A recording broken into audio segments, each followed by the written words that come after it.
Ahoj! V dnešnom videu sa pozrieme na to, ako investujú tí najbohatší ľudia na svete. Čo robia inak? Aké princípy dodržiavajú? A hlavne, čo z ich stratégie môžeš aplikovať aj ty, bez toho, aby si aktuálne vlastnil milióny? Zostaň do konca, pretože v treťom bode odhalíme tajomstvo, ktoré miliardári používajú na ochranu svojho bohatstva počas kríz.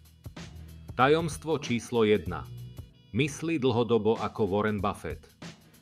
Keď sa povie Warren Buffett, mnohým z nás hneď napadne investičný génius. A právom. Jeho majetok sa nevybudoval vďaka rýchlym obchodom alebo sledovaniu trendov. Buffett jednoducho myslí na dlhé trate. Čo to znamená? Buffett nehľadá zajtrajší zisk. Hľadá firmy, ktorým verí aj o 10, 20 alebo 30 rokov. Investuje do spoločností s jednoduchým biznisom, ktoré dokáže pochopiť každý z nás, ako napríklad Coca-Cola, Apple či American Express. A hlavne, nechce ich predať za pár týždňov. Jeho obľúbený časový horizont držania akcie je navždy. Ako to môžeš využiť aj ty? Nenechaj sa zlákať tým, čo je v kurze len krátko. Vyhľadávaj firmy, ktoré majú silnú značku, lojálnych zákazníkov a stabilné zisky. Nerieš denne grafy, pozeraj sa na to, či by si tú firmu vlastnil, aj keby trh zavreli na 5 rokov. Príklad. Predstav si, že investuješ do firmy ako Nestlé. Ľudia budú jesť čokoládu a piť kávu bez ohľadu na to, čo sa deje na trhu. Takáto spoločnosť nebude síce sexy ako technologický startup, ale pravdepodobne bude rásť pomaly, stabilne a spoľahlivo. Buffettová filozofia znie jednoducho. Kupuj len to, čo by si bol ochotný držať, aj keby trh zatvorili.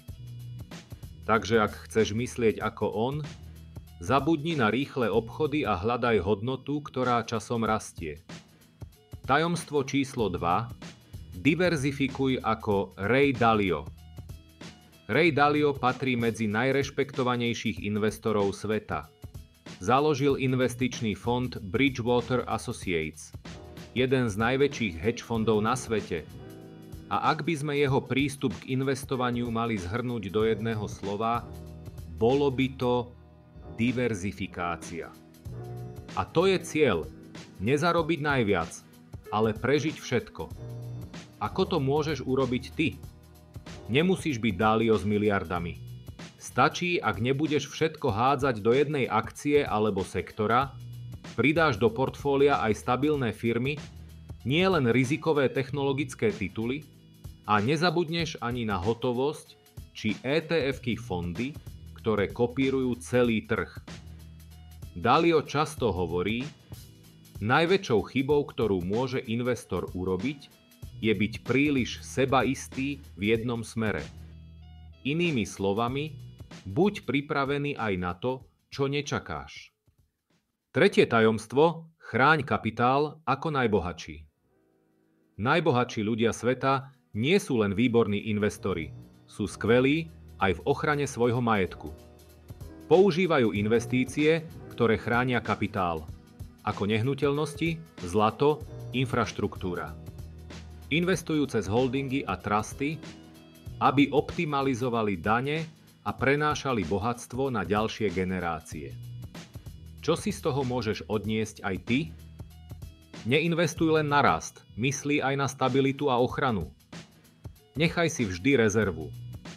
Diverzifikuj aj medzi aktíva, ktoré sú odolné voči krízam. Tak čo? Ktoré z týchto princípov už využívaš vo svojom investovaní? Napíš mi do komentára. Nezabudni. Nemusíš byť miliardár, aby si investoval ako miliardár. Stačí sa inšpirovať a aplikovať ich stratégie v menšom meradle. Daj like a odber, ak sa ti video páčilo. Ak ma chceš podporiť v tvorbe ďalších investičných analýz a exkluzívnych videí, určite sa pridaj na môj Patreon. Tam zdieľam prémiové analýzy a moje osobné portfólio kde uvidíš presne, do čoho investujem. Odkaz na Patreon nájdeš v popise videa. Pridaj sa k našej investičnej komunite a získaj náskok pred ostatnými. Investuj s rozumom, dlhodobo a s cieľom, pretože bohatstvo sa nebuduje zo dňa na deň, ale trpezlivo, krok po kroku.